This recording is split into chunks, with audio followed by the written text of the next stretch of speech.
mazmuni deb bilgan qadrli mehmonlar va kelajagimiz egalari bo'lgan bilimdon yoshlar.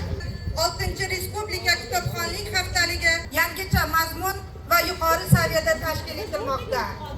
Sizlarni 15-apreldan 17-aprelga qadar Qamashi tuman axborot kutubxona markazida bo'lib o'tadigan qiziqarli uchrashuvlar, intellektual bellashuvlar va kitob yarmarkalarida faol ishtirok etishingizga chorlayman. Assalomu alaykum hurmatli kitobxonlar. Assalomu alaykum ustozlar. Bugungi sizlarni ko'rib turganimdan juda ham xursandman. Bugungi davramizga kutubxonachilarning tashrif buyurganidan yanada ham xursand bo'lib turibman. Bir hafta mobaynida bizni kutubxonamizda o'tkaziladigan kitobxonlik haftaligiga sizlarni taklif qilib qolaman. Sizlar bilan har doim birgalikda tadbirda davom ettiramiz degan umiddaman. Sabohat To'paqdoyevaga beramiz. Assalomu alaykum hurmatli mana shu tadbir ishtirokchilari. Yoshlar kelajagini kitobxonliksiz, kitobsiz tasavvur etib bo'lmasligi sababli mana shu yurtboshimiz tomonidan maxsus qaror ham qabul qilindi. Endi kitob haqidagi aforizmlarga. Kitob ham tarbiyachisidir, Chulpon. Kitob ma'naviyatga yetaklovchi kuch. Mirzo Ulug'bek. Kitob o'qish inson qalbini nur bilan to'ldiradi. Alisher Navoiy. Kitob bilim manbai, ma'rifatning kalitidir. Abdulla Avloniy. Kutubxonachilarga ham katta rahmat, sog' bo'lingizlar. Bizlar bu tadbirlardan albatta ilhomlanib, yanada sizda ko'rib ketgan narsalarni o'zimizni kutubxonamizda tatbiq etishga harakat qilamiz.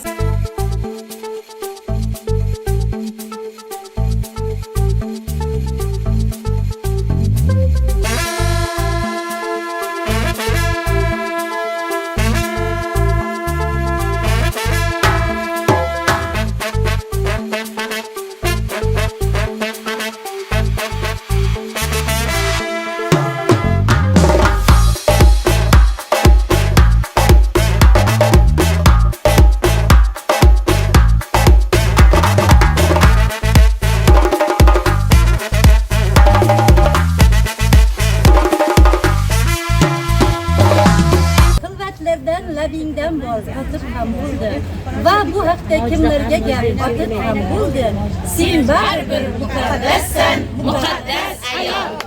Bu yorug' olamda vatan bittadir dunyoda ona degan nom.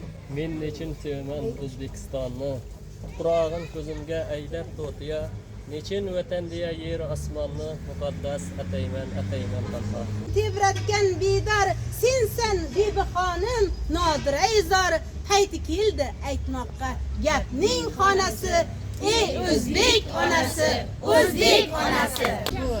Chalg'ini kelishadi. Hammalarga ko'zlaringizni yumib